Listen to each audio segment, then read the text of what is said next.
Dame Deborah James' mum, Heather James, has spoken candidly about life after the loss of her daughter and the biggest struggle she's currently facing in her grief. The 65-year-old appeared as a guest on a podcast called Open, in conversation with one of Deborah's friends, Emma Campbell.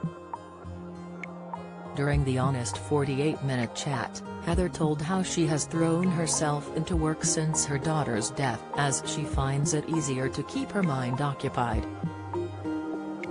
"I do find at work, my mind gets thrown into work, and as I work with children, it's happy and jolly, and perhaps it's the wrong thing to do, but keeping my mind occupied stops me from thinking about Deborah all the time," she admitted.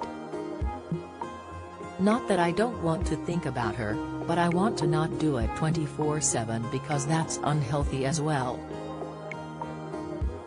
Heather went on to share that she's currently trying to negotiate the balance of enjoying life with the guilt that comes from doing so when someone you love is no longer here to do it too.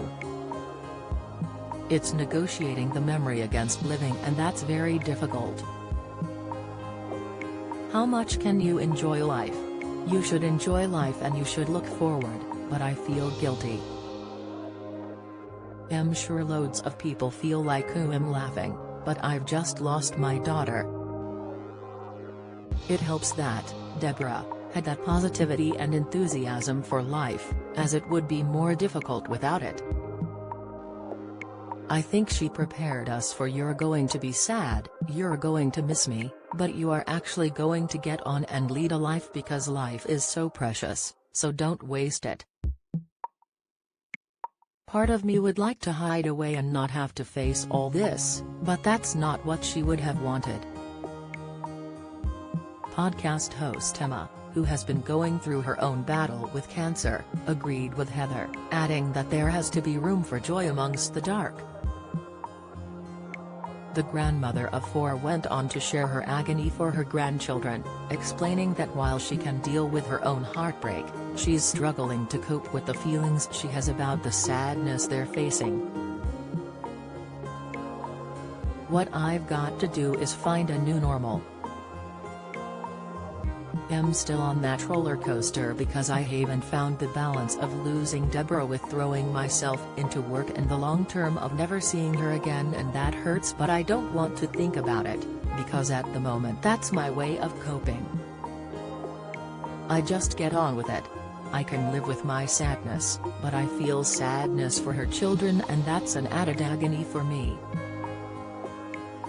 I know they'll be fine, they've got a wonderful father, but as a grandmother, my agony is for my grandchildren not having their mother, and that is a painful thing for me. I can't cope with the feelings, with the sadness of how I would have felt as a 12 or 14-year-old losing my mother. They are amazing, and they say children are resilient, and they are. They've got the family around them, but it's just knowing how much Deborah will miss out on. The hurt and sadness will always be there, but what I have to keep saying to myself is the joy she gave to us when she was here was massive. She was different, she was a force of nature." The pair also had a good chuckle while discussing Prince William's visit to the James household for tea back in May 2022. Heather confessed that the visit was only confirmed at 9 or 10 p.m. the night before, and she instantly panicked that her house wasn't fit for royalty. "My initial thought was the lounge needs redecorating, but that's not going to be done. Then I looked at the holes in the sofa and threw some blankets over it," she recalls. "We knew it was going to be forecast for good weather, so I think my husband and I and Deborah went, let's all go outside, but then my husband pointed out we hadn't cut the grass. Then we realized the drive needed weeding. At 11 p.m. at night I made my grandson come and weed the drive with me, then by midnight we realized it was ridiculous. What will be will be. Despite the worry, all went well with the visit." She added, "It was beautiful and we were very honored to have him here and he made us feel very relaxed.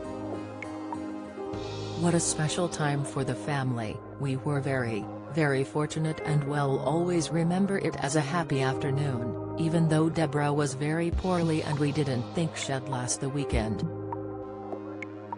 But Deborah being Deborah, she did and it was beautiful. She wore what she wanted and Eloise did her hair. Everyone mucked in together and did their own thing. Do you have a story to share? We want to hear all about it." Email courtney.pochin@mirror.co.uk